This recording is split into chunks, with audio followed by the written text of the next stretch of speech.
The non-material or non-visible realm does not lie dormant. It is active constantly. It is what infuses and makes possible the world we know and see. The intangible realm of vital forces is what we often call the spiritual dimension, for within it lies the conscious intelligences that establish material life. Spiritual matters have long been an abstract thing for many people, yet they are no longer to remain so abstract. They are now to flow into culture, not only through so-called spiritual channels, but through all manner of ways, including people. The flow and merger between the supersensory world and the sensory world, that is, the realm of the phenomenal, has always been in operation, only now it looks set to increase. Materialism is all good and well, yet up to a certain point. This is recognized by some as the fall, the deep immersion into physical reality. To a certain degree, this immersion into physicality was necessary for developing individualism and to perceive existence in relation to Source. Once this recognition is gained, then begins the return journey back to Source or origin consciousness.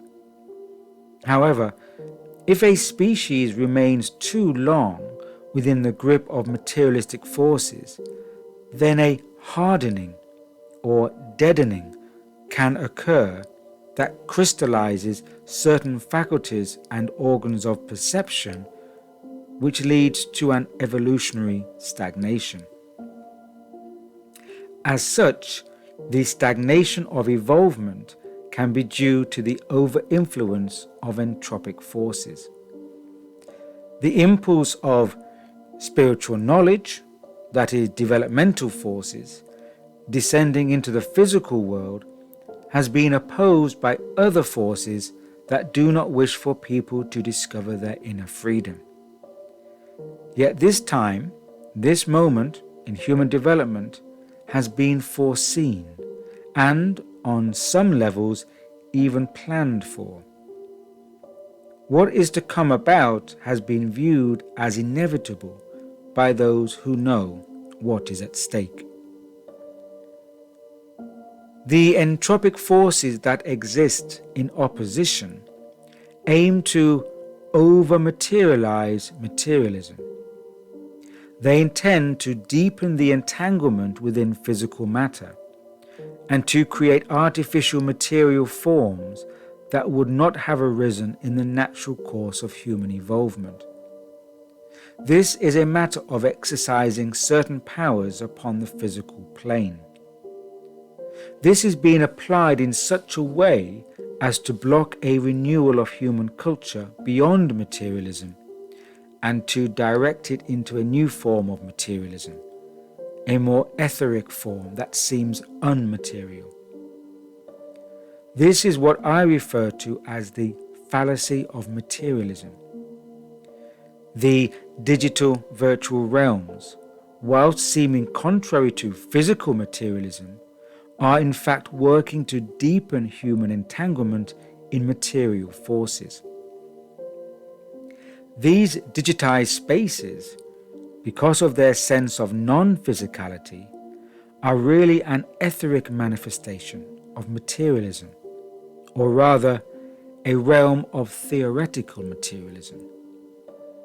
Theoretical materialism signifies a reality construct that does not need to be physical to the touch, yet is based on, or is a projection from, a material foundation. Within both the theoretical and regular mode of materialism, the human being is encapsulated within an amalgamation of material processes. it is also a world of facts and external evidence that a person becomes lost within.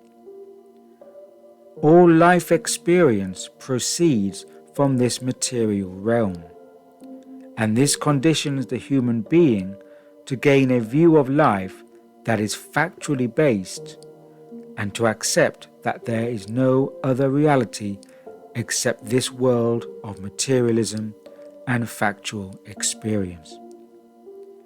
Any notion of the soul or spirit, of the transcendental impulse, is either regarded as being a byproduct from material reality or is rejected altogether as a false notion. This is the power of the immersion into matter reality.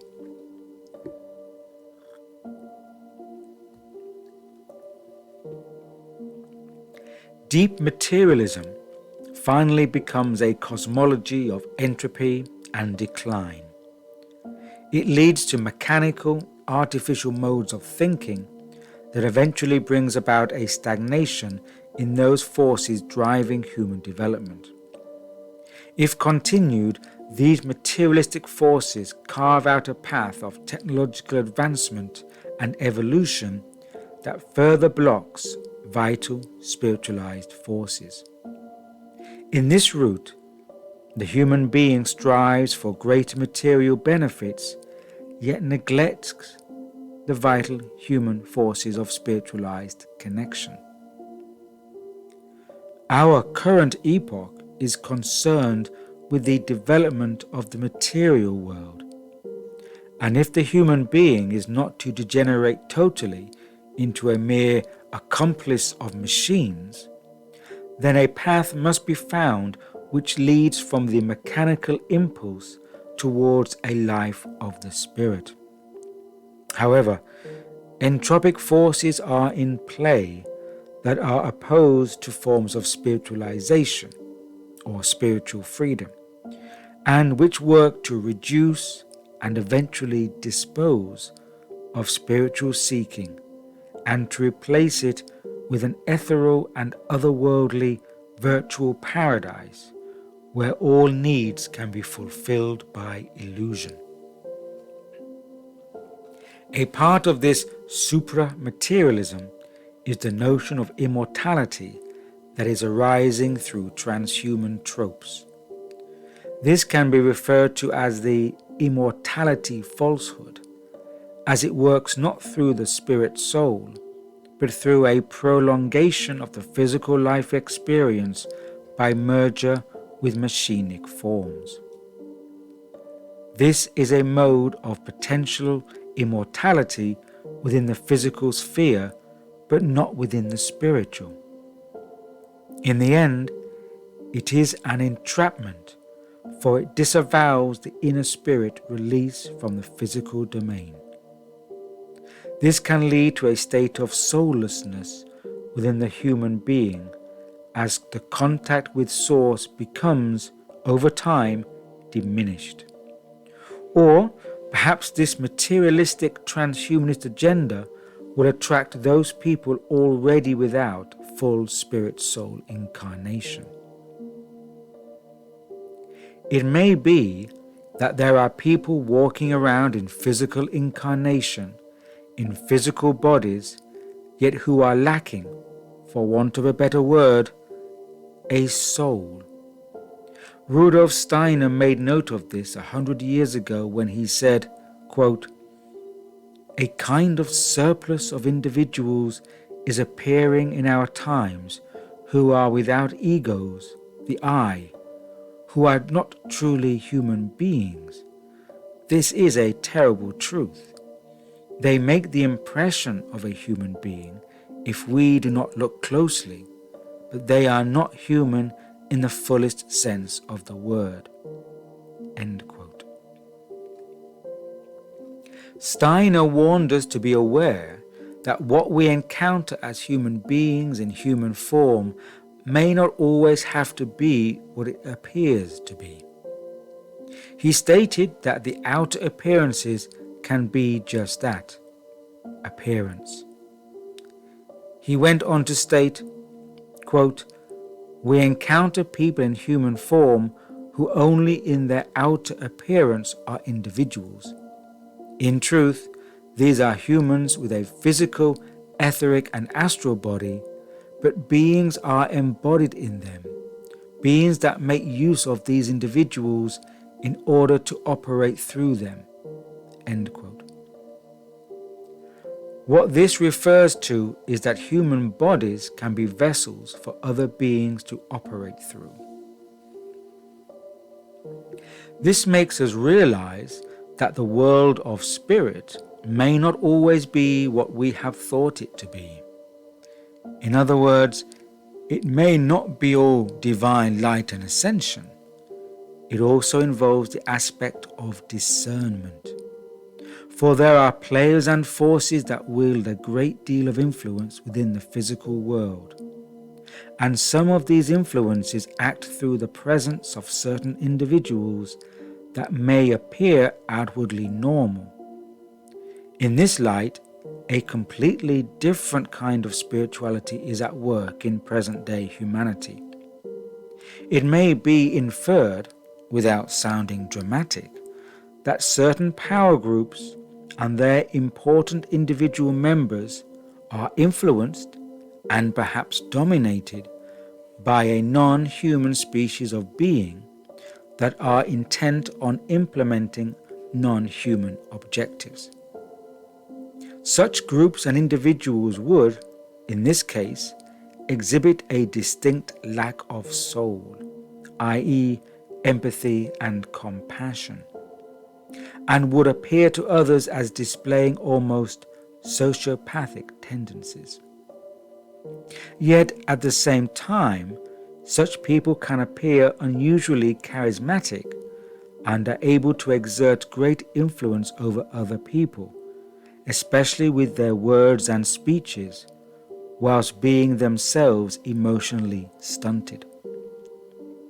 To consider this further, such beings might be motivated in their actions to attempt to block other human beings' connection to their own individual inner spiritual impulse.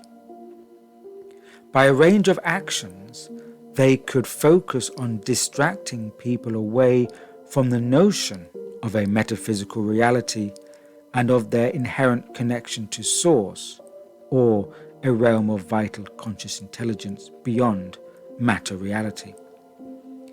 In extreme cases, such players might even target the bio-psycho-human body in an attempt to sabotage the vessel so as to make it a less viable vehicle for the soul-spirit incarnation. What else might they hope to achieve? Again, referring to Rudolf Steiner, he stated that, quote, "Their objective is to maintain the whole of life as a mere economic life, to gradually eradicate everything else that is part of the intellectual and spiritual life, to eradicate the spiritual life precisely where it is most active, and swallow up everything through the economic life." End quote. By hijacking cultural, social and economic systems, the focus turns away from the inner life, which tends to be more active once people have satisfied their primary needs. Also, if there are uncertainties, disruptions and fluctuations in these systems, then people can become psychologically influenced in a negative way. That is, for those people who come under the domination of such economic forces, i.e. are subservient through debt, they are more likely to experience a loss of personal empowerment and will. If we take only a cursory glance at the actions of many incumbent leaders, politicians, corporate businesses, financial institutions, and more, we can see a clear lack of any soulful behavior or intent. Quite the contrary, many of these individuals and groups seem determined to curtail human freedoms, sovereignty, and inner empowerment. If Steiner were alive today, he would no doubt say that what we are currently witnessing upon the physical plane is an act of soulless terraforming of the planet and a controlling manipulation of the human life experience by nefarious forces that have anti-human aims and intentions. Perhaps this is why so many people today are experiencing depression, frustration and apathy, a paralysis of will from which they feel unable to resolve. This gets manifested as a sense of weariness and dissatisfaction that is projected out into their everyday lives. Because of this and other factors, the consciously aware person of today is being asked to step into their role as a physical representative of sacred life. It is important that metaphysical realities are never diminished or disowned, and that the life of the spirit remains healthy and strong in expression within physical life.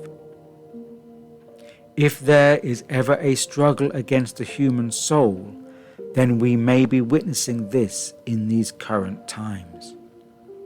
We would do well to remember that each person possesses that special treasure that can never be taken from them. And this is the true, eternal and genuine immortality. These are the times to be soulful and to bring forth the human spirit.